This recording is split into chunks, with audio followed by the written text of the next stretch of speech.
Greetings, fellow traders. Welcome here. It's time for the daily market wrap for Thursday, June the 24th, 2021. I hope everybody had a great trading day today. This is brought to you by Positive Trends Research. Everything we're going to talk about is for educational purposes only and not investment advice. So please take a moment to review this disclaimer. Awesome. Good. All right, let's try to see where we led with the market here today. So SPX, guys, ended up 24 points here. Green on the monthly chart, green on the weekly chart, completely invalidating last week's bearish engulfing candle as we get to all-time highs. Daily chart again, 1, 2, 3, 4 days back over the ADMA, so generally looking pretty bullish right here.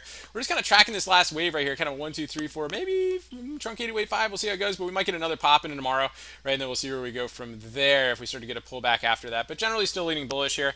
So with the SPY, see what kind of volume came in here today. Not much. It was we didn't really see a lot of action here today. Again, look at that very narrow range here. Only 93 cents here on SPY. This last one was $1.59. This is pretty much the narrowest range day. What do we have back here? Yeah, like all year. so pretty narrow range, low volume, kind of summer type stuff, right? So we've got that going on. Let's say with the S&P futures. Again, just really range bound today. Just kind of stayed super duper choppy. Obviously, there was some overnight fun, but they really lifted this thing up here overnight. Then we just had this choppy range here all day today. So MES, take a look, see if we can get a geometric line on here. We might triangulate going into the afternoon, but it's mostly like a channel, really. Yeah, I guess kind of got this right here. So see how it goes. Descending triangle going into tomorrow. We'll see where we go from there. Let's see the Qs.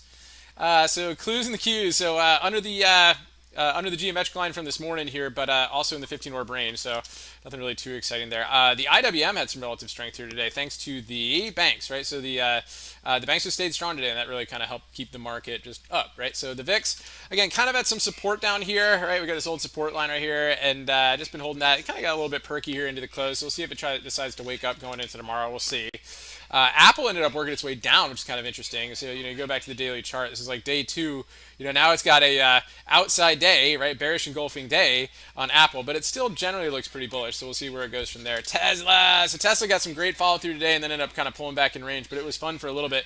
It hit in the bubble report. We said 698 was the level today, and we hit about today's high was 697.62. So we got really close to it in the bubble report today, but a little bit off on that one. So anyway, so cool stuff there. Bitcoin coming back. It's back over the 200 day and back to the ADMA, so we'll see how that goes. Roku it might be running out of steam up here, right? It's kind of keep an eye on over the next couple days, see if it's ready to reverse back down at least a little bit. I don't think it'll take the whole way down, but it might give us a reversal. Nvidia did tag all-time highs here, but just kind of ended up with a red doji day. So LMND, this was a nice one that was talked about yesterday. It could be a potential pause day going in tomorrow. Amazon weighed pretty heavy on the market today, right? Big bearish engulfing candle off of the inside day. Did find some support at one of our signal zones below, so we'll see if that gets any downside follow through going in tomorrow. But the the Amazon of Africa, Jumia, actually had a pretty strong day today over the ADMA and over the 50 days. So let's see if that gets any follow through going into tomorrow too. So good stuff, guys. Appreciate everybody for tuning in. We'll see you guys at the live stream tonight at 7:30. Make sure you bring your chart quests, and until then, stay healthy out there. Remember your risk first and stay safe. See you stay in the game. And we'll